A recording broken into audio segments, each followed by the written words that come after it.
La verdad que quisimos en esta oportunidad, quiero comenzar preguntando, ¿cuántos de los que están aquí han estado los días anteriores? O sea, ayer y esta mañana. Muy bien. ¿Se sienten llenos? Bueno, entonces, quiero decir, póngase de pie, por favor, haga esto, póngase de pie. Si usted está lleno, los que dicen que se sienten llenos, ya hagan esto, pónganse de pie. Sergio suele contar que tiene un tarrito en su casa donde pone la yerba y cuando se llena lo hace un poquito así para que le entre más, ¿vio? Así que si usted ya se llenó, haga esto, para que baje, porque viene más todavía, amén.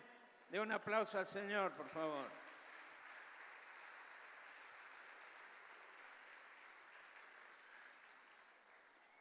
Nos ha parecido bien en esta oportunidad incorporar una palabra también de parte nuestra, parte del ministerio. Así que yo le quiero pedir que ponga toda su atención, prepare su ánimo, su espíritu, porque quizás, si Dios lo indica, al final de la palabra vamos a tener un tiempo para orar también. Pero quiero recordar esto. Hace varios años atrás, Dios nos habló de lo que era su propósito con nuestra iglesia y con el ministerio. Y allí, bien pensadas, elaboramos lo que llamamos una forma acotada, una forma corta de expresar lo que es la visión del ministerio. Hace varios años atrás escribimos que la misión del ministerio es proclamar el Evangelio de Jesucristo con el fin de ganar personas para Él. Primera parte. Segunda parte, formarlos como discípulos para enviarlos a ministrar. Entiéndase, predicar, orar, etcétera, etcétera. Todo lo que implica ministrar. Tercera parte, propósito, extender, manifestar, establecer el reino de Dios en la ciudad, en la nación y en el mundo entero. Eso expresa de alguna manera sintética lo que es la visión del ministerio. Y si usted es parte del ministerio, usted no puede ignorar esto. Y yo no sé cuánto tiempo hace que usted no repite de memoria esta visión. Pero me gustaría, y en este sentido, encargar a los pastores que por favor empecemos a repetirlo, porque una de las cosas que uno encuentra en la Biblia, y particularmente en el Antiguo Testamento, es que los hombres de Dios que transmitían una visión al pueblo, constantemente la estaban recordando, constantemente la estaban replicando, de tal manera que estaba incorporado en la vida de las personas. Por eso lo escribían en la frente, por eso lo escribían en las puertas, por eso lo escribían en todo lugar. ¿Por qué? Porque la visión tiene que estar clara.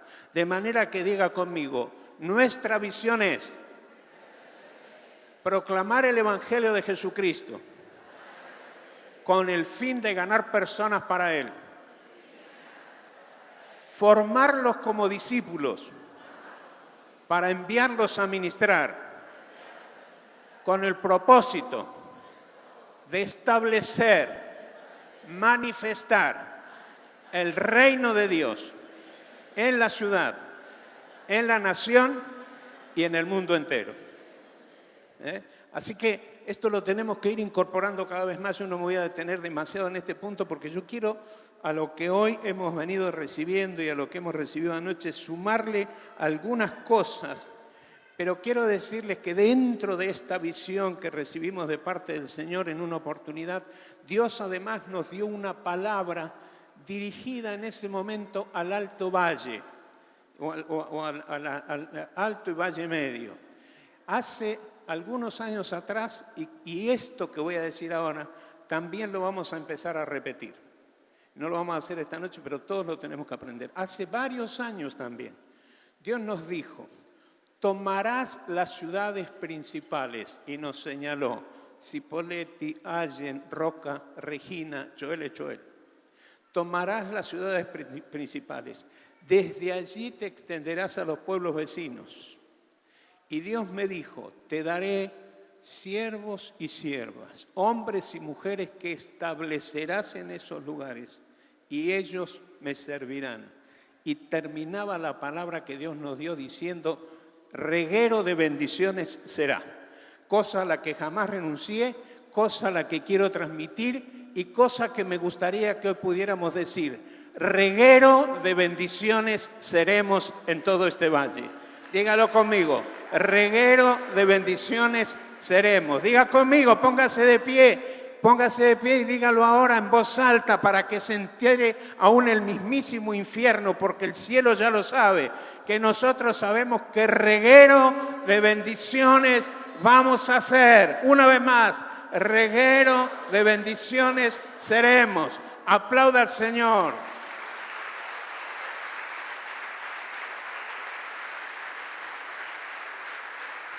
Tome su asiento, por favor. Quiero decirles que a Pablo Lai lo mimaron todo el tiempo trayéndole, hasta se permitió romper un vaso. A mí me trajeron un vaso que ni se rompe y está vacío, mirá. ¿A vos te parece? Y encima tiene la botella ahí, mira. Ahora, escúcheme esto. Sí. Escúcheme lo que le voy a decir. Choel es una de estas ciudades principales. Ya Sergio explicó lo que estamos haciendo, pero yo quiero agregar esto. Hay dos congregaciones, yo lo mencioné en el video. Hay dos congregaciones, una congregación hermana de Neuquén y una de Bahía Blanca, que dijeron: si hace falta recursos para poner un obrero en Choel, para que la obra avance en ese lugar, nosotros vamos a poner un obrero y vamos a poner dinero para que esa obra marche adelante. Eso no hace que nosotros no hagamos nada. Justamente esto tiene que ver con esta idea que está creciendo y que está prosperando, que hace que nosotros entendamos que somos una iglesia en esta tierra y que donde hay que abrir una obra para el Señor, no importa de dónde vienen los recursos, lo vamos a hacer. Así que hay una iglesia en Neuquén, una iglesia en Bahía Blanca que me dijeron: José, nosotros aportamos. Y usted tiene que saberlo. Y me gustaría que los de aquí digamos: y nosotros vamos a ser los primeros en aportar.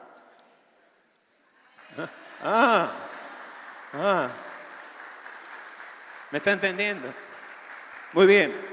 Segundo lugar, quiero decirles que parte de esa palabra que recibimos de parte del Señor ya se empezó a cumplir, porque desde la localidad de General Roca ya estamos tocando la localidad de Cervantes y ya hemos empezado con un trabajo en ese lugar. Y en los últimos años hemos incorporado un trabajo acompañando a la iglesia de los hermanos de Zapala. ¿Dónde están los de Zapala? Levánteme la mano. A los hermanos de Zapala. Hemos incorporado un trabajo acompañando a los hermanos de Coronel Pringles que están aquí adelante. Estamos trabajando en el puerto de Santa María en España y Cervantes mañana van a venir los hermanos y van a estar con nosotros. Quiero decir, hermanos, el ministerio va a crecer y yo creo que esto no lo hacemos para gloria nuestra, sino para la gloria de Dios, porque tenemos la gran responsabilidad dada por Dios de impartir la palabra en todos estos lugares. En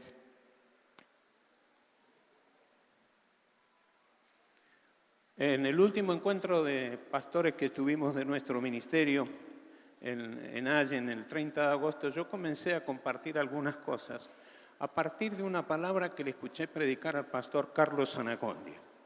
Carlos Anacondia, en el último retiro de pastores, mencionó tres cosas. Él habló de la importancia de la oración del pueblo de Dios, habló de la importancia de la unidad de la iglesia y finalmente de la importancia de un evangelismo y discipulado agresivo para este tiempo. Y yo no me voy a poner a predicar lo que él predicó, pero quiero mencionar estos tres puntos de manera sintética porque quiero ir concretamente a lo que yo creo que es lo que la palabra nos revela acerca del trabajo de la iglesia para entender y encajar exactamente la palabra profética que hemos recibido en estos días. Pero déjenme decir esto un poquitito. Leyendo una historia casi cómica, se cuenta que un pastor le pidió a la congregación, escúchenme esto porque cualquier parecido con la realidad puede no ser coincidencia. Escuche, un pastor le pidió a la congregación que oraran juntos para que se cerrara el bar de la esquina. el bar del barrio. Luego de orar por varias semanas, en medio de una tormenta eléctrica, cayó un rayo e incendió el bar. Como el dueño, que además de ser ateo, estaba enterado de la oración de la iglesia, presentó una demanda contra la iglesia. El argumento era que la iglesia había orado por ese rayo que le destruyó el negocio. Pero el pastor, interesante, el pastor negaba tal cosa diciendo, nosotros no esperábamos que pase algo así. Él no puede probar que ese rayo lo ocasionó nuestra oración.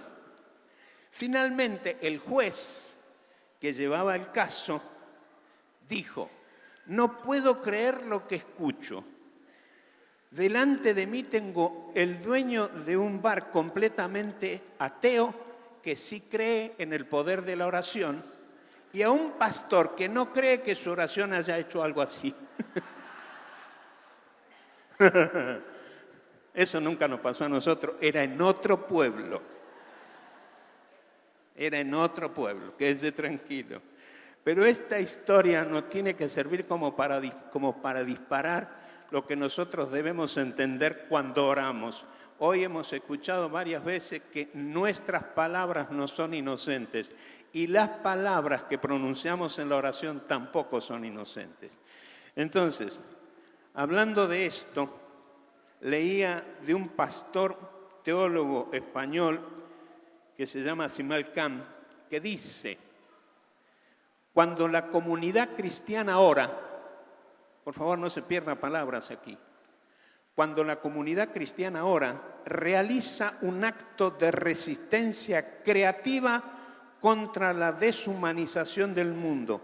Esta es una verdad inapelable cuando uno lee, aunque sea en diagonal, dice él, las Escrituras. Los poderes de este mundo establecen sus cuotas de libertad a los ciudadanos cuando estos protestan contra un modelo social establecido que no les conviene. Ir más allá de las cuotas establecidas significa todo un desafío para la autoridad, es un acto de desobediencia civil que no le gusta a los príncipes de este mundo que rigen los destinos de nuestra sociedad y reaccionan penalizándolo. Hermanos, yo esta mañana cuando terminábamos pensaba, y lo tengo que confesar, ¿cuánto de lo que Dios nos está hablando nos está quedando? ¿Cuánto de lo que Dios está hablándonos está motivándonos para creer una cosa como esta? Que cuando la iglesia ora, y fundamentalmente cuando la iglesia ora por la ciudad en donde está establecida, frente a las cosas que nosotros como cristianos sabemos que están mal en la ciudad, frente a las cosas que nosotros sabemos que son promoción satánica en la ciudad, los jóvenes en la droga, la delincuencia juvenil, la inseguridad, etcétera, etcétera, etcétera.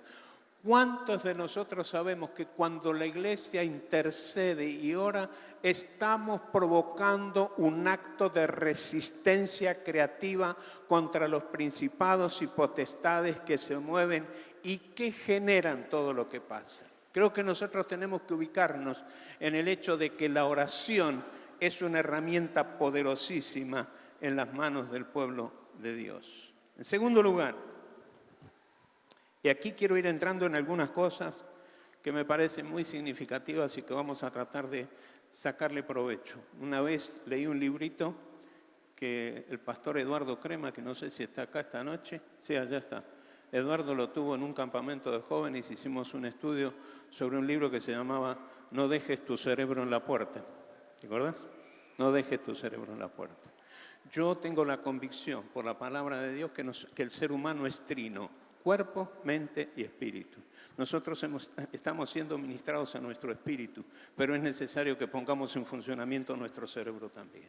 Y en este sentido, me parece muy importante que miremos la palabra de Dios y tratemos con la guía del Espíritu Santo de entender algunas cosas que pasan, o mejor dicho, que están reveladas en la palabra de Dios.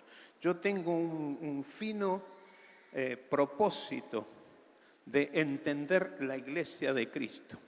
Y en este propósito de entender la iglesia de Cristo, el Señor me reveló que el libro por excelencia que presenta la iglesia como el diseño de Dios es el libro de Efesios. Por eso, si hay un libro que revela tanto el propósito como el diseño y las estrategias de Dios para la iglesia y para que la iglesia ejerza su función gubernamental, usted debe permitir que la palabra le siga hablando para traer comprensión a su espíritu y a su alma. Nunca más oportuno que este momento, después de lo que Dios nos ha estado hablando en lo que el pastor Pablo Lay llamó una cumbre apostólica, como lo ha llamado él para volver a transitar por este libro de la Biblia. Quiero señalar algunas cosas que algunos conocen porque las he mencionado en otras oportunidades. Pero en los primeros 2 capítulos del libro de Efesios, tenga presente que yo lo veo al apóstol Pablo en este libro transitando constantemente entre el cielo y la tierra. Pablo es un hombre con una revelación impresionante, se mete en los lugares celestiales, baja a la tierra, te trae el diseño, vuelve a subir, te ubica nuevamente, te trae otro diseño, lo vuelve a bajar, se lo presenta a la iglesia y de esa manera le presenta a la iglesia un ministerio que no se desarrolla en un plano horizontal, sino que tiene 2 dimensiones, una dimensión totalmente vertical y una dimensión práctica o una dimensión horizontal de práctica de lo que él ha visto diseñado en la eternidad. Los primeros 2 capítulos de Efesios, Pablo hace 14 referencias, yo no las voy a mencionar a todos, 14 referencias a lo que yo entiendo que son la condición y la posición de un cristiano en Cristo. Él habla de que en Él somos escogidos, que estamos para estar delante de Él, que en Él tenemos redención, que en Él tenemos herencia, que fuimos sellados, que nos dio vida, que nos resucitó, etcétera, etcétera. 14 referencias que nos ubican en ese sentido. En segundo lugar, en todo el trayecto del libro de Efesios, Pablo presenta 4 veces, hace referencia a los lugares celestiales. Diga conmigo, lugares celestiales. Esto para que usted se vaya ubicando y no se me pierda. 4 referencias a lo que él llama los lugares celestiales. La palabra que se traduce del griego como lugares celestiales es la palabra epuranois, que significa lugar desde donde se preside arriba, lugar arriba desde donde se preside y se gobierna. Diga conmigo, se preside y se gobierna. 4 referencias. La primera de ellas se encuentra en el libro de Efesios 1:3, donde dice la palabra que nosotros somos bendecidos con toda bendición espiritual en los lugares celestiales. La segunda referencia se encuentra en el capítulo 2, versículo 6, donde la palabra afirma que nosotros estamos sentados con Cristo en los lugares celestiales. La tercera referencia se encuentra en el capítulo 3, donde la palabra dice que nuestra administración debe ser hecha en los lugares celestiales. Y versículo 3 dice, para que la multiforme sabiduría de Dios sea ahora. Y ese ahora, me detengo ahí, ese ahora, si uno podría decir, bueno, se refería al momento en que Pablo lo escribió. Esa palabra ahora es más amplia en el sentido de que ya se desató el ahora. Es el ahora entonces y es el ahora hoy. Ya se desató el tiempo, no es una hora cronológica, no es una hora simplemente, justamente la palabra es cronológica, no, hace referencia a una hora que se desató pero que continúa, de manera que uno puede entender muy bien que lo que la palabra dice es que nosotros como iglesias tenemos que ministrar ahora. Tenemos que dar a conocer ahora a los principados y potestades la multiforme sabiduría de Dios. Y me voy a reservar la última referencia que hace Pablo a los lugares celestiales para un poquito más adelante, porque ahora me quiero ir metiendo un poquitito en este versículo 10.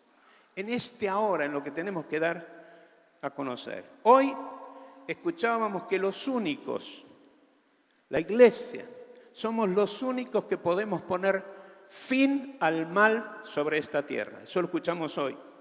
Por esta razón, necesitamos entender lo que la palabra nos está diciendo aquí.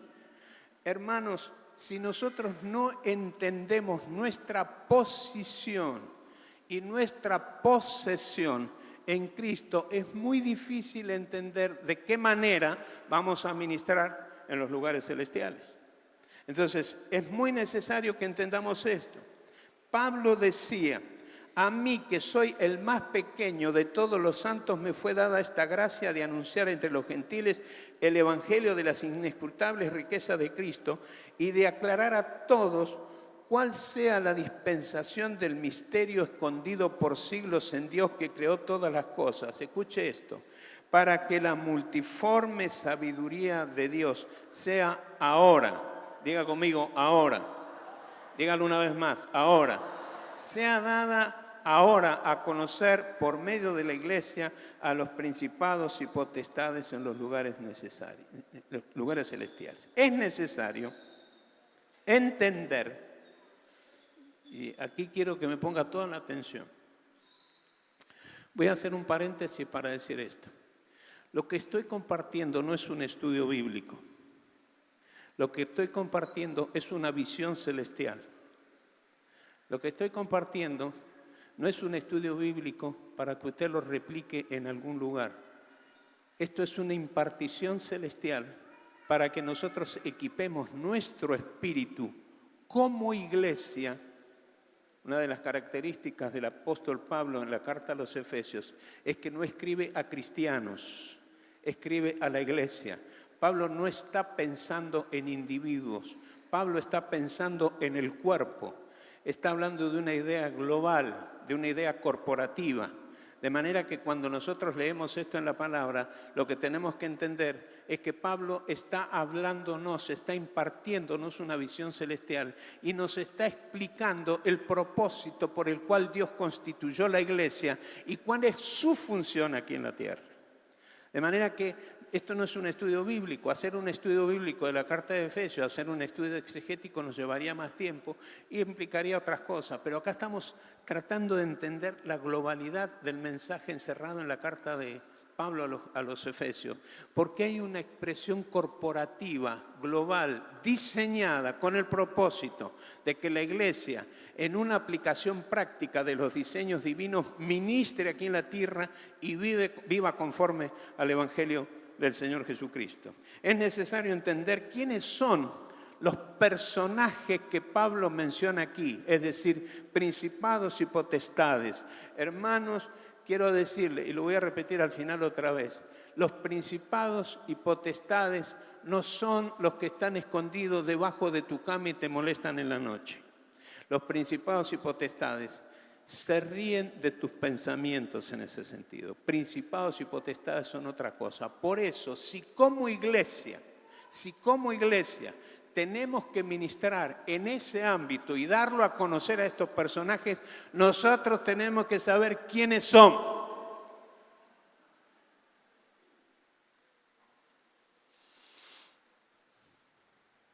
Aquí es donde Pablo nos lleva a tomar conciencia de principados y potestades a los que solo podemos enfrentar como cuerpo de Cristo y no como individuos. Es necesario entonces entender quiénes son, qué hacen, cuál es la estrategia de nuestra lucha para enfrentarlos, de modo que no sean un obstáculo para que precisamente logremos establecer y manifestar el reino de Dios en esta tierra. La palabra principado, en el griego, de donde se traduce la palabra principado, es la palabra griega argé, que significativamente es la misma palabra que se usa en el Evangelio de Juan capítulo 1, versículo 1, donde la palabra dice: en el principio era el verbo. La palabra principio y la palabra principado es exactamente la misma, la palabra argé. Entonces uno tiene que ubicar en el contexto lo que Pablo está diciendo. Un principado, juntamente con la palabra potestad del griego exousia, hacen referencia a huestes, hablando de cantidad, de personajes espirituales que están como jefes y magistrados sobre una jurisdicción con competencia para gobernar. A esto se le suele sumar, o se le suma, o se le debe sumar, porque está en el texto, la palabra maldad. La palabra maldad en el griego es la palabra ponería, que significa depravación, malicia, perversidad. Entonces ahora hagamos el combo completo. Lo que Pablo está diciendo, a estos principados y a estas potestades que se establecen sobre ciudades, sobre pueblos y sobre naciones, para gobernarlas, trayendo destrucción, trayendo ataduras, trayendo males, a estos que están establecidos como un principio de depravación y de maldad, la Iglesia de Jesucristo le tiene que dar a conocer la multiforme sabiduría de Dios, porque no hay forma de que los principados dejen los lugares donde se han establecido si la Iglesia simplemente se pone a gritar de manera desaforada en el nombre de Jesús fuera. Te miran y te dicen, anda a gritarle a otro, porque salvo que haya una estrategia superior a la que ellos traen, no hay forma de que se vayan. Y la Iglesia tiene la estrategia y está revelada en la palabra. ¿Me está entendiendo?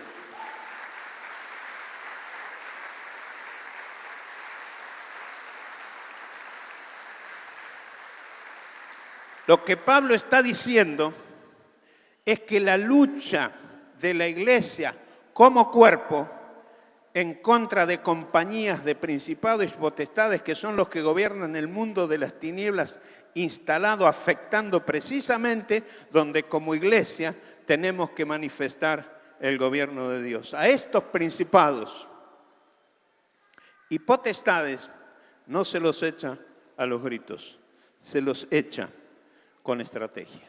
Diga conmigo, estrategia. Con estrategias, con diseño.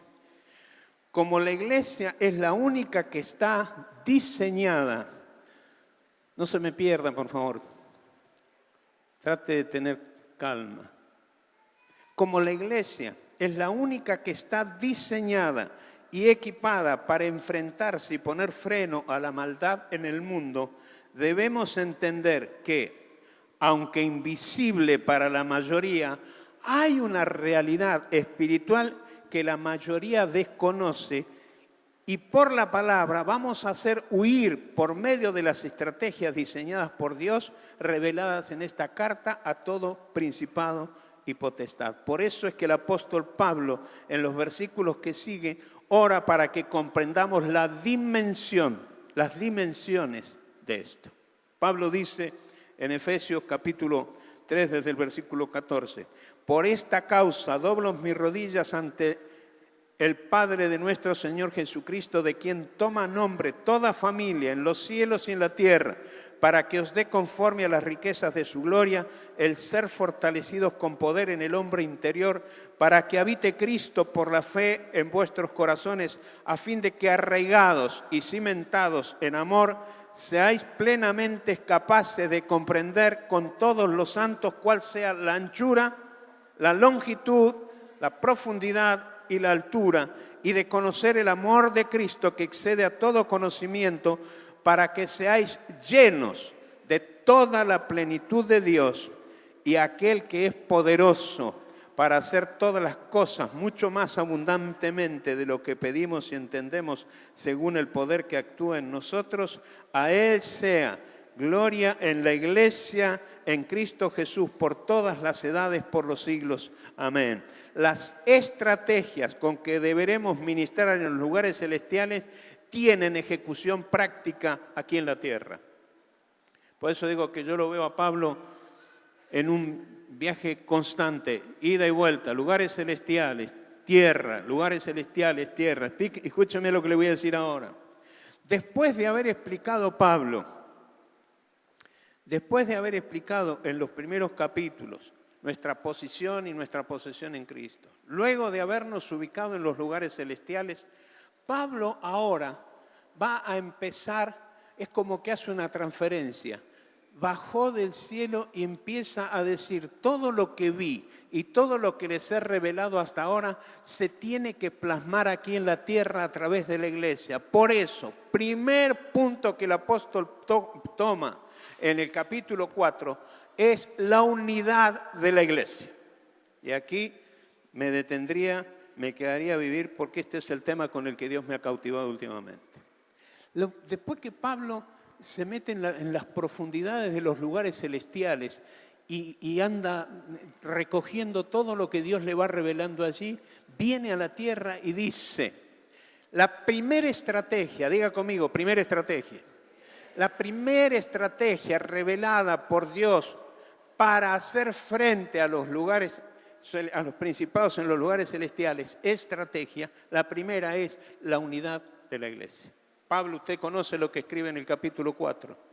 Solícitos en guardar la unidad del Espíritu en el vínculo de la paz. Un Señor, una fe, un bautismo, un Dios y Padre de todos. Por eso Pablo dice: si vamos a ministrar y dar a conocer, escúcheme, le voy a adelantar esto: si un principado ve a la iglesia unida, no tiene más cosas que hacer, huye. Si un principado ve a un pueblo, pastores, líderes, iglesias que empiezan a entender la importancia de estar unidos, estrategia revelada por Dios en el Evangelio de Juan capítulo 17, el día que los principados digan: estos se avivaron y no permiten más que los dividamos, ese día los principados se toman el buque, se mandan a mudar y nosotros evangelizaremos de manera tan eficiente que no hará falta campañas. La evangelización y el discipulado, el día que la iglesia se una, será literalmente un trámite y la gente se va a convertir, no por lo que decimos, sino por lo que ve.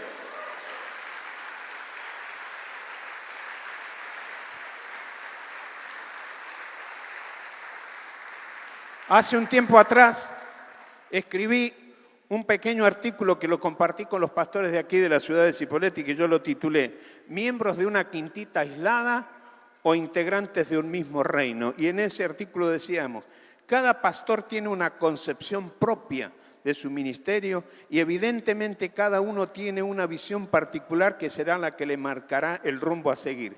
Sin embargo, y aquí está la clave del artículo, hay un principio bíblico del que no podemos escapar: la unidad del cuerpo de Cristo.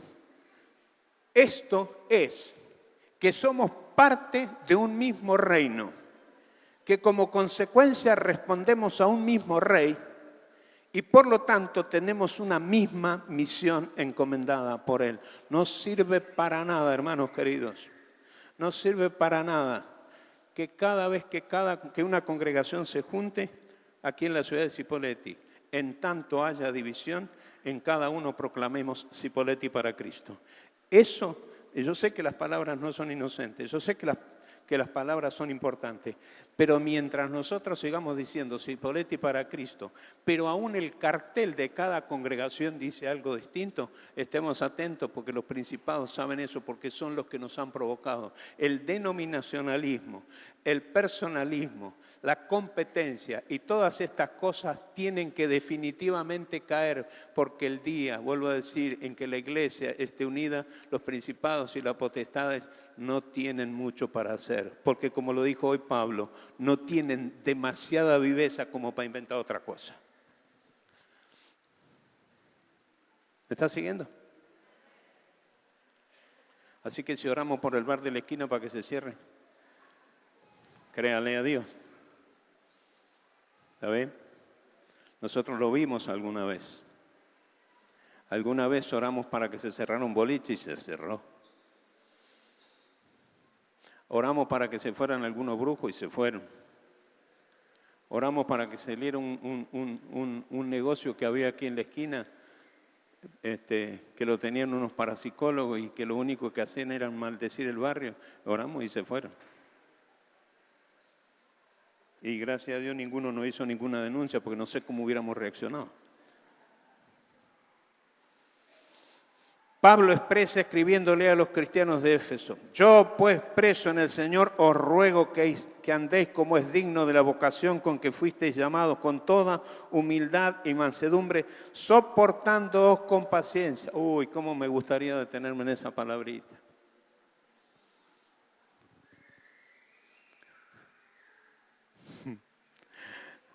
¿Usted entiende lo que significa soportarlo? Hola. Soportándoos con paciencia. Me dijo una hermana, yo oré al Señor para que me diera paciencia y parece que fue peor. Es que es así, porque la única manera de ejercer paciencia es que la cosa se ponga más complicada, porque si la oración es dame paciencia, pero lo que en realidad en el fondo estoy esperando que la cosa sea más fácil, en realidad estamos orando mal. Tendríamos que decir, Señor, no me des paciencia y hacer que la cosa sea fácil. Pero si nosotros decimos, Señor, dame paciencia, el Señor dice, yo te la doy y te vamos a probar, te la complico. Te la complico y vamos a ver hasta dónde la paciencia. ¿Está bien? Aquí dice Pablo, soportándoos con paciencia los unos a los otros. Pablo está diciendo, vio que Pablo en un momento dice, de ahora en adelante nadie más me cause problema. Yo lo pondría en versión popular. Y usted me entiende, no hace falta que yo lo diga. ¿Ah?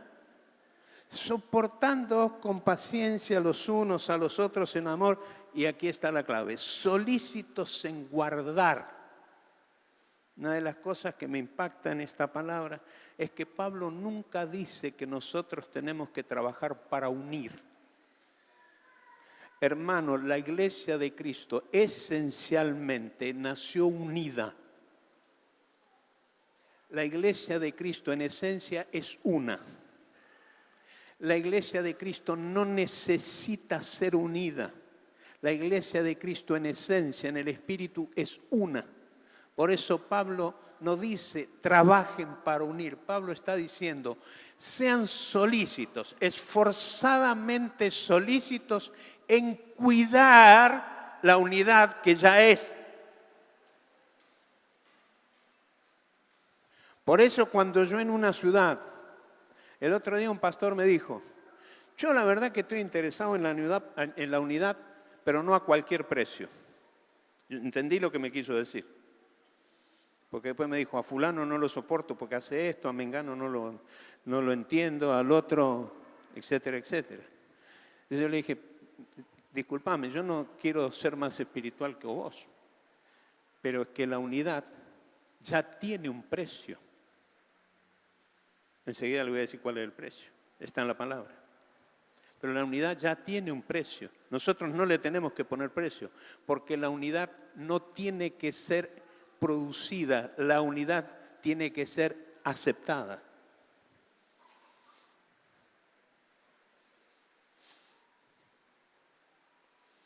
Jesús dijo, orando al Padre, como tú me enviaste al mundo, así yo los he enviado al mundo, capítulo 17 del Evangelio de Juan.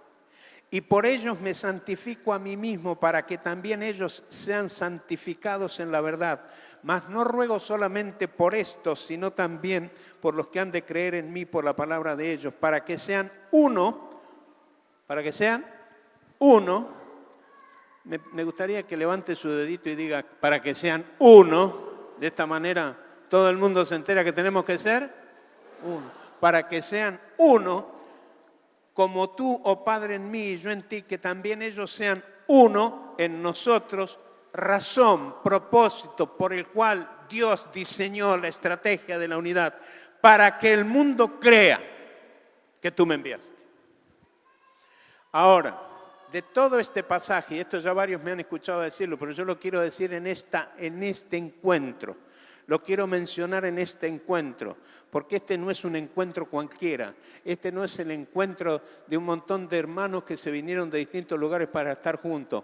Este encuentro está marcando un hito histórico en esta localidad, en esta zona, porque justamente Dios nos ha confirmado que desde aquí se desata algo muy importante, por lo cual, hermanos, es muy importante que esto que voy a decir ahora se vuelva a decir porque lo tenemos que entender. Por favor, aplauda al Señor y después le voy a decir lo que le quiero decir. Aplauda al Señor.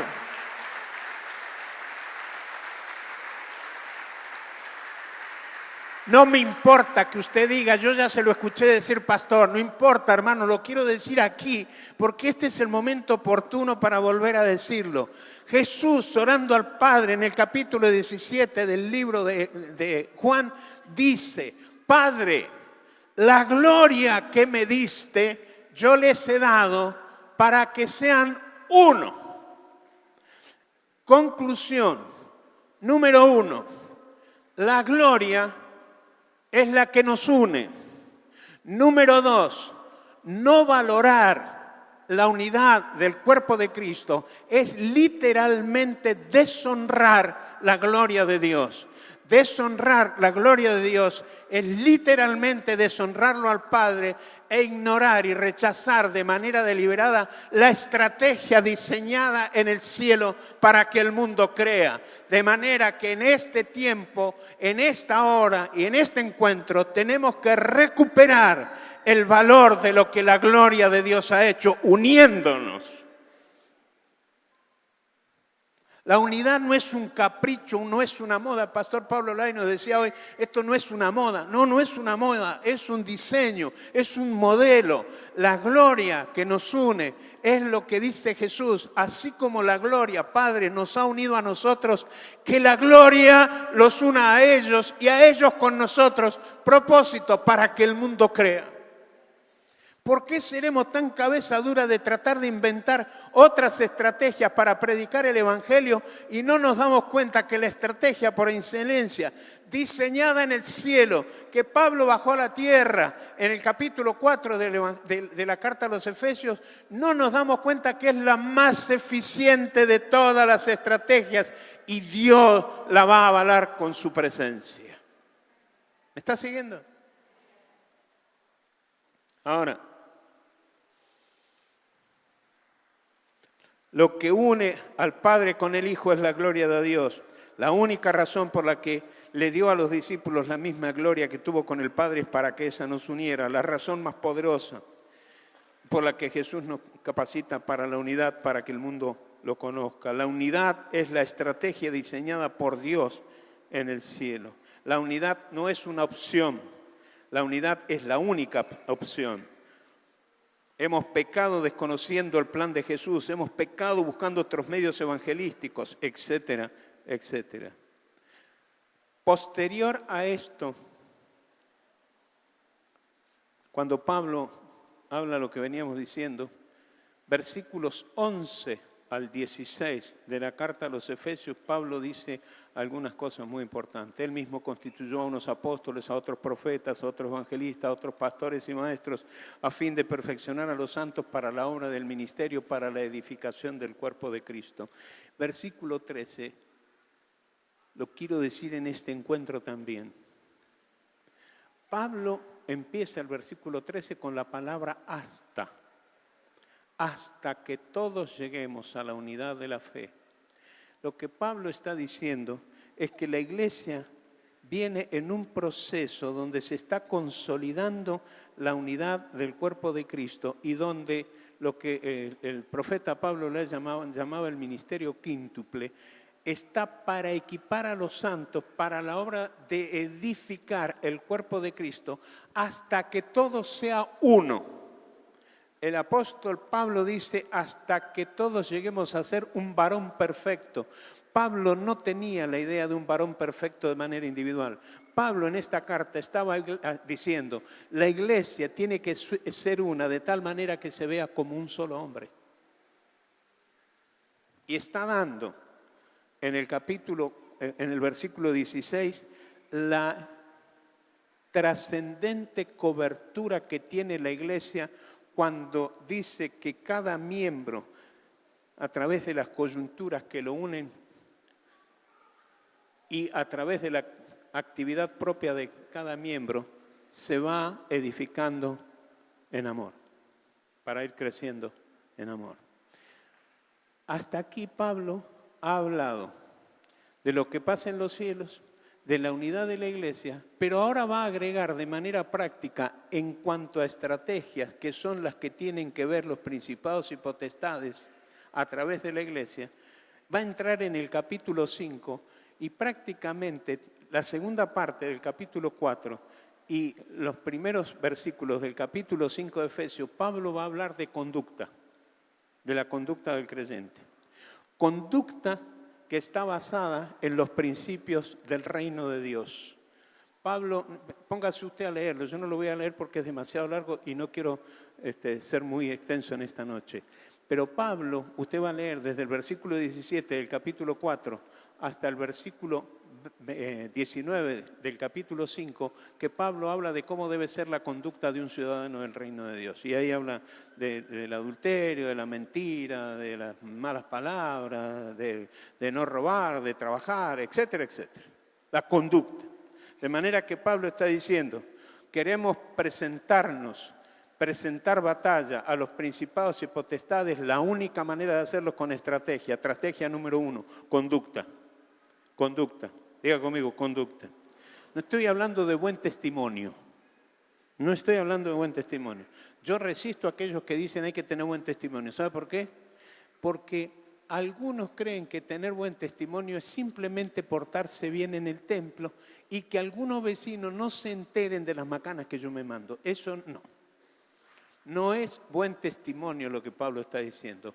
Pablo está hablando de una conducta. A ver, el que tiene conducta de reino, conforme a los principios del reino, no tiene nada para esconder.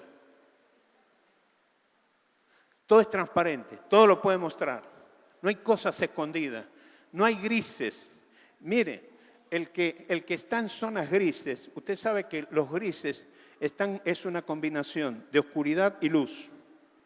Las tinieblas, las sombras, por decirlo de otra manera, son una mezcla de oscuridad y de luz, de tal manera que usted ni está en la luz ni está en las tinieblas, está en una zona gris. Los grises, escúchame, los grises en la vida cristiana, no quiere decir que nunca vamos a andar en una sola gris, pero los grises solamente te tienen que ver pasar, nunca te tienen que ver estacionado. Conducta en la vida de un cristiano es aquello que hace que yo transite, pero que no me quede esclavizado ni en las tinieblas, ni en las sombras, ni en la oscuridad. ¿Por qué? Porque conducta hace que yo pueda mostrar todo, dónde estoy. No quiere decir esto que no cometa errores, pero cuando yo cometo errores porque tengo claro cuáles son mis principios y pongo los fundamentos adecuados para la vida cristiana, no tengo problema en que me corrijan. Por eso Pablo en Efesios 5:20 dice, someteos los unos a los otros. Esto para mí establece el principio de la interdependencia. La palabra someteos los unos a los otros en el griego significa subordinarse los unos a los otros, subordinarse a uno que me supervisa. Esa es la expresión en el griego. Lo que Pablo está diciendo, tenés que hacer las cosas de tal manera que cuando alguien te pida cuenta, podés rendir cuenta y si te has equivocado podés pedir perdón y te podés corregir, pero no que porque haces las cosas mal no estás sujeto a nadie. El que se somete voluntariamente, someternos los unos a los otros, ejerce cuidado sobre nosotros. Es decir, cuando a mí me piden cuenta y yo puedo rendir cuenta de mis actos, no estoy poniéndome delante de alguien que me quiere liderar como jefe, sino que me estoy poniendo delante de un padre que me quiere cuidar para que como hijo yo haga bien las cosas y me corrige para reubicarme en la senda. Por eso, no dependencia, no independencia, sí interdependencia. Entonces, lo que Pablo está diciendo es, queremos presentarle una estrategia a los principados, darle a conocer la multiforme sabiduría de Dios a los principados y potestades en los lugares celestiales, conducta. Segundo, interdependencia. Yo necesito que alguien me pida cuenta. Yo necesito dar cuenta a alguien. Mis actos no tienen que estar escondidos. Yo los puedo mostrar. Al mostrar mis actos, y estoy repitiendo porque quiero que se nos grabe, al mostrar mis actos es probable que se encuentren errores, pero los errores se muestran para corregirse y no para establecerme en ellos. Lo que sigue diciendo Pablo, una vez que ya habló de esto, empieza a meterse en la familia. Estrategia. Estrategia que son aquellas con las que mostraremos a los principados y potestades en los lugares celestiales la multiforme sabiduría de Dios. Inmediatamente después Pablo se mete en el matrimonio. A mí me encanta lo que el apóstol Pablo hace entre los versículos 21 y 32 del capítulo 5 de Efesios. Porque él usa el matrimonio como una parábola de la iglesia, pero a la vez usa a la iglesia como una parábola del matrimonio. Yo les he explicado a las hermanas, porque ahí comienza diciendo Pablo, que las casadas se sujeten a sus propios maridos como al Señor. La palabra sujeción ahí no significa estar debajo de y no significa estar arriba de. La palabra sujeción es estar al lado de, es estar enlazados. Así que en esta era feminista, donde las mujeres dicen, yo soy dueña de mi cuerpo, yo soy dueña de mi voluntad, yo soy dueña de hacer lo que se me da la gana conmigo, no tengo por qué consultarle a mi marido, no tenemos por qué decidir juntos si voy a tener un hijo o no voy a tener un hijo, sino que yo mando sobre mi cuerpo y por lo tanto, aunque mi marido esté empecinado en que tengamos un hijo y yo digo que no, yo soy dueña de mi cuerpo, no existe en la palabra de Dios tal cosa. Y yo sé que estoy diciendo algo muy grave, que si hubiera alguien ahí de aquellos que quieren denunciar lo que nosotros decimos, es muy probable que esta noche tenga la primera denuncia, pero estoy convencido por la palabra de Dios que lo que la Biblia dice que las mujeres estén sujetas a sus propios maridos como al Señor, significa al lado de, constituyendo lo que la palabra de Dios dice cuando Jesús dijo, ya no son más dos, sino uno. Por lo tanto, es una entidad que se llama matrimonio y la mujer está íntimamente ligada a su marido. No es menor lo que el apóstol Pablo le exige a los maridos, porque les dice a los maridos, maridos, amad a vuestras mujeres de la misma manera que Cristo amó a la iglesia y se entregó a sí mismo por ella. Un día, lo mencioné, lo he repetido varias veces, que oraba al Señor y le decía, Señor, ¿qué significa esto de que el marido debe amar a su mujer como Cristo amó a la iglesia? Y el Señor me dijo esto. Cuando un hombre escoge a una mujer, recibe una cruz. Estaba esperando esa reacción.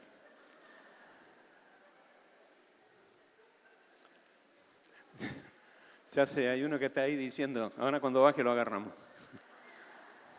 Pero porque usted no terminó de escuchar lo que el Señor me dijo. Yo dije, Señor, ¿cómo? ¿Quiere decir que la mujer es la cruz? Y Dios me dijo, no. Lo que te estoy diciendo es que con la mujer recibe una cruz para que en esa cruz muera de amor por ella.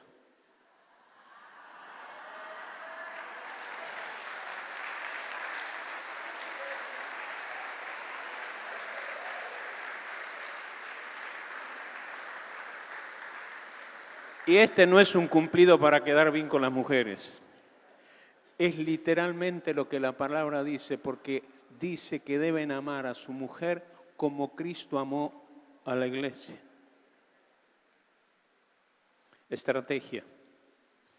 Cuando un demonio ve un matrimonio donde la mujer está ligada íntimamente a su marido y el marido da su vida por ella, un principado, una potestad, aquellos que han venido a destruir la familia, no tiene nada para hacer. Y cuando, por eso digo, lo que el apóstol Pablo está diciendo, la familia es a la iglesia como la iglesia es a Cristo, de tal manera que no es que nosotros trabajamos para que los matrimonios estén bien, tengan buen testimonio, que él la trate bien a ella y ella se porte bien con él. No. Lo que estamos diciendo y lo que está diciendo la palabra de Dios es que el matrimonio es un componente de reino como parte de la iglesia que va a expresar en los lugares celestiales la estrategia divina con respecto al matrimonio.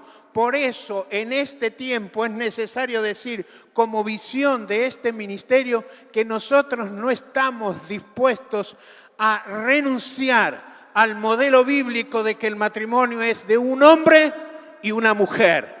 Y esto no es discriminatorio para nadie, porque si hay gente que quiere vivir su sexualidad de otra manera, hombre con hombre, mujer con mujer, que se las arreglen.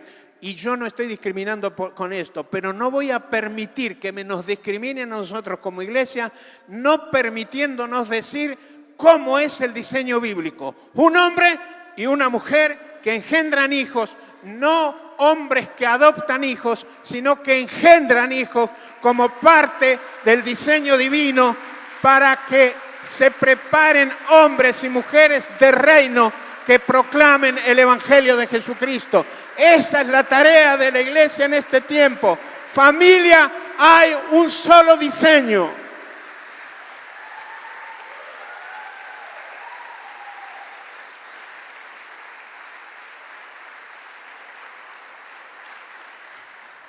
Cuando se trataba el tema del matrimonio igualitario, vinieron unos periodistas a entrevistarme. Ahí en mi oficina montaron todo un estudio. Trajeron cámaras, luces. Yo dije, ahora me voy para arriba. Y me lanzaron una sola pregunta. Me dijeron, pastor, si mañana aparecen dos hombres tomaditos de la mano y entran al templo y le dicen, venimos para que nos case, ¿usted qué va a hacer? Y yo dije, y literalmente pensé muy rápido, y dije, si les digo que lo caso, van a decir, usted está de acuerdo con el matrimonio igualitario. Si digo que no los caso, entonces usted discrimina. Y entonces le dije, Señor, ¿qué les contesto? Y el Señor me dio la respuesta. Le dije, llegado el momento voy a ver qué hago. Y me dice, ¿pero y qué es lo que va a hacer? Llegado el momento voy a ver qué hago. Porque no tengo que exponerme tampoco a que me denuncien. Pero si me apuran, yo sé lo que tengo que contestar. La familia está constituida por un hombre, una mujer. Y ojo, no estoy hablando de las razones por las cuales una mujer o un hombre son homosexuales y lesbianas.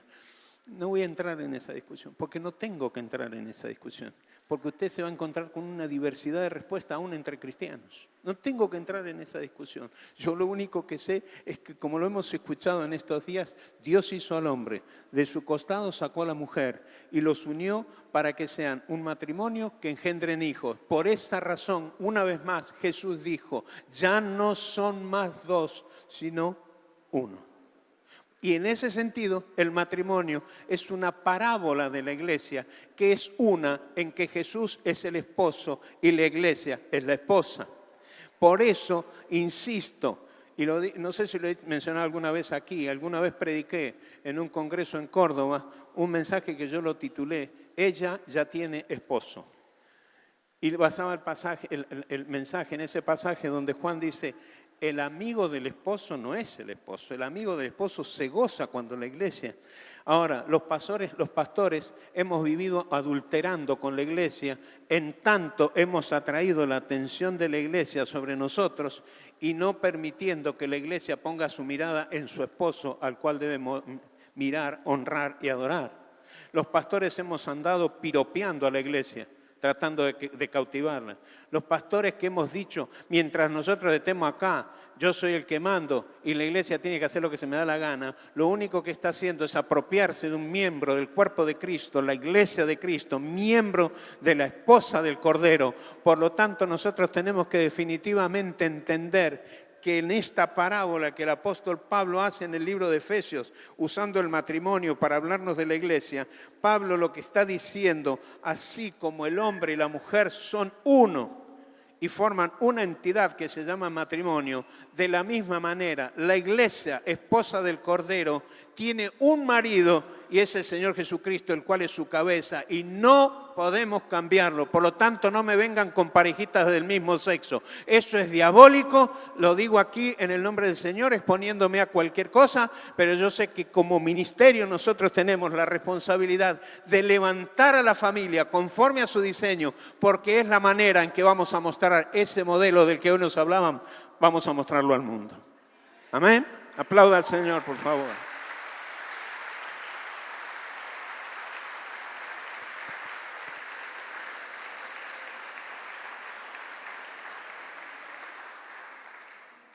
Por eso, una vez que Pablo ha hablado del matrimonio, se mete en la relación padre-hijo. Capítulo 6, versículos 1 al 4. Se mete en la relación padre-hijo.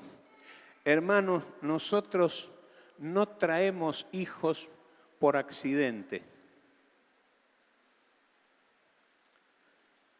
Algunos sí. Pero siempre tengo en cuenta que aun cuando un hijo aparezca porque tuvo una relación ilícita, por no llamarla de otra manera, finalmente el que pone el soplo de vida es Dios. Ahora, nosotros no nos tenemos que preocupar por tener buenos hijos, no es el consejo de Pablo. Pablo no dice a los padres: no exasperen a los hijos, sino críenlos en disciplina y amonestación del Señor, para que tengan buenos chicos. No es lo que la Biblia dice. Hay algunos que han criado a sus hijos en disciplina y amonestación del Señor y finalmente han terminado teniendo en la casa sus peores enemigos. No, Pablo no está diciendo tenemos que hacer las cosas así para tener buenos hijos. Pablo está diciendo que un padre y una madre cristianos dentro de este diseño de iglesia tienen que educar a los hijos de tal manera que esos hijos crezcan con el carácter de Cristo como ciudadanos del reino de los cielos, porque serán aquellos instrumentos a los que Dios va a usar para llevar a distintas partes de la tierra, para predicar el evangelio a las naciones. A Dios no les sirvan los hijos que son, a ver, aquí voy a meterme en un tema escabroso. Hermano, a ver, que su hijo venga a la iglesia no alcanza.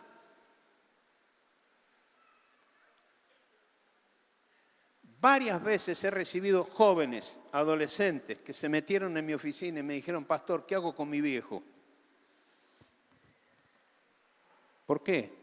Porque usted lo tiene que ver en mi casa, no acá en la iglesia. Una vez vino un joven y me dijo: ¿qué hago? Me enamoré de una chica. ¿Y cuál es el problema? Y que está buena. Y no entiendo. Y que mi viejo me dijo que avance hasta donde tengo que llegar porque si no va a venir otro antes que yo. Entonces después vino el hombre a hablar conmigo y dijo: a ver si logra que mi hijo venga a la iglesia. Y dije: ¿para qué? Por eso es que los principios bíblicos no son para que tengamos buenos hijos. Los principios bíblicos que están dados al padre y a la madre cuando dice cómo debe conducirse un padre con sus hijos, es para formarlos. Ese bendito texto de Salomón, de Proverbio, que dice: instruye al niño en su camino y aun cuando fuere viejo no se apartará de él. Hay que entender que la palabra instruir en el hebreo, que se traduce como instruir en este proverbio, significa estrecharle los límites.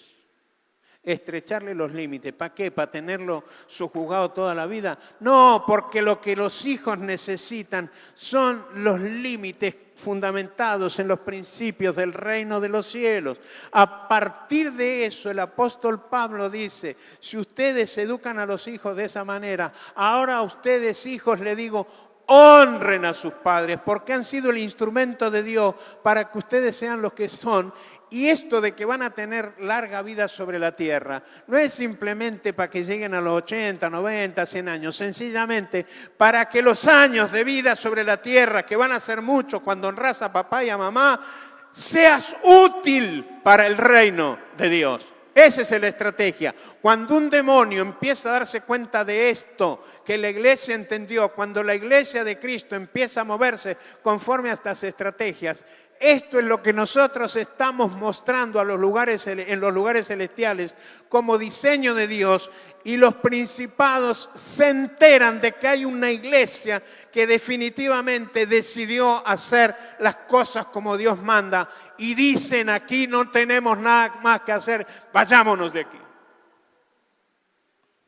Por eso es que es necesario, hermano, entender. Mire, cuando después de esto el apóstol Pablo, después de hablar de los padres, de los hijos, Pablo habla de los obreros, de los empleados, de los patrones, de los dueños, etcétera, etcétera, traduciéndolo en términos modernos, los amos, los esclavos, etcétera, etcétera. Y él está dando un panorama de cómo deben ser el trato mutuo entre uno que manda y uno que obedece, y entre uno que trabaja en obediencia y otro que es el que da las órdenes. Pablo está diciendo, porque completa todo el espectro, es decir, todo lo que Pablo vio en los lugares celestiales lo está trayendo a la tierra, porque lo que está haciendo es transmitir el diseño divino para una convivencia conforme a los principios del reino. Eso es lo que Pablo está haciendo.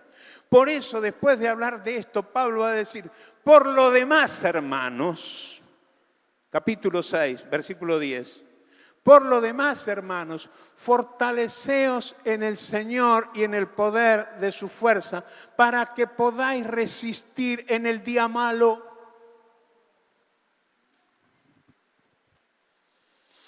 Y versículo 12 en adelante, yo traduje lo que Pablo dice de esta manera: no griten, vístanse.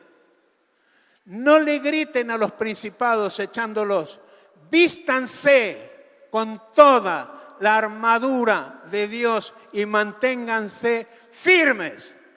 Pablo está diciendo, si hacemos así las cosas, para esto la iglesia, para esto la familia, para esto las estrategias, porque lo que le perturba la vida a la iglesia y lo que los principados y potestades se han propuesto no es solamente perturbar una ciudad, impedir además que la iglesia sea el instrumento de Dios para que la realidad social cambie. Y la iglesia en este tiempo, y conforme a lo que el profeta nos ha venido diciendo, nosotros creemos, hermanos, que viene el tiempo. Este es un tiempo nuevo, un tiempo absolutamente nuevo. En el tiempo nuevo se cambian las cosas. Cambiar es una dinámica que la iglesia tiene que adquirir. Si hasta aquí creí mal, desde ahora en adelante tengo que empezar a creer correctamente. Si hasta aquí no entendí lo que correspondía a los lugares celestiales, tengo que cambiar, abrir mi mente, abrir mi espíritu y empezar a darme cuenta de que la cosa ya está diseñada, que no tengo que ponerme a pensar cómo lo tengo que hacer,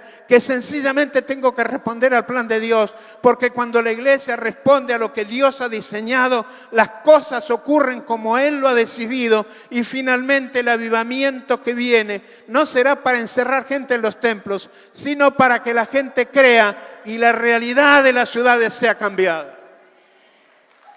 Eso es.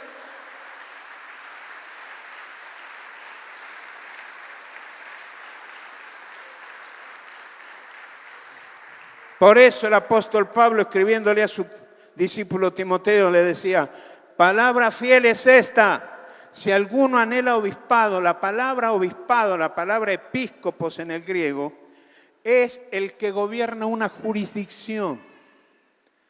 Tengo una noticia para varios. Algunos creen que la palabra obispo la inventó la iglesia cristiana. No, el griego ya existía antes. Y la palabra obispo existía antes.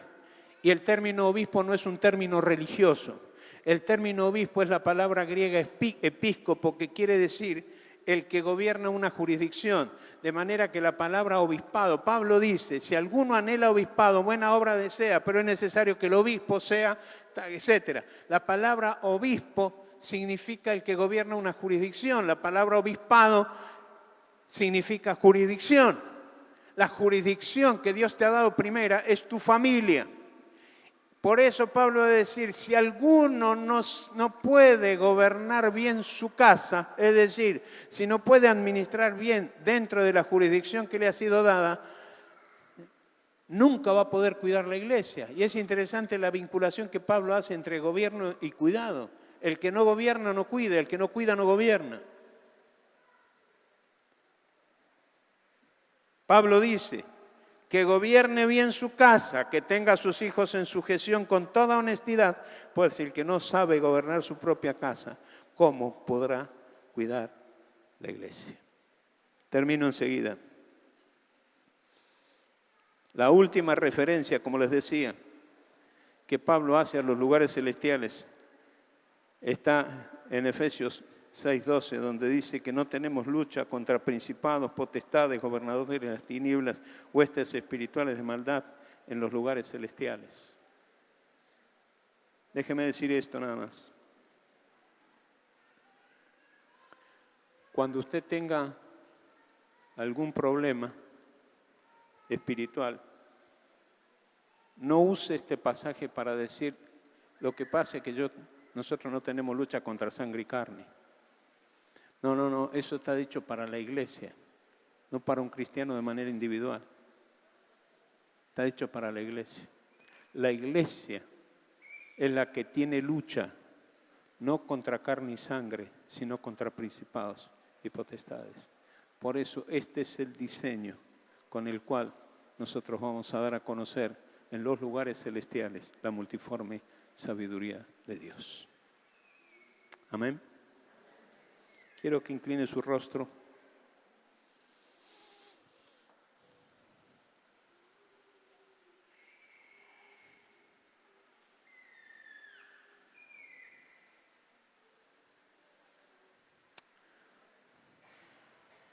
Póngase de pie, por favor.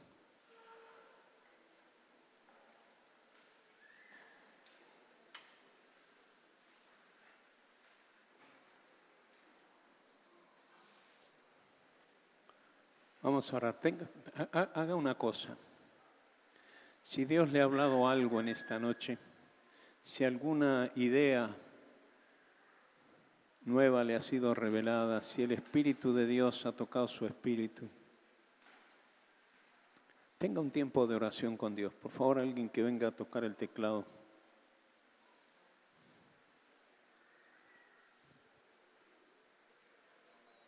Tenga un tiempo de oración a solas con Dios.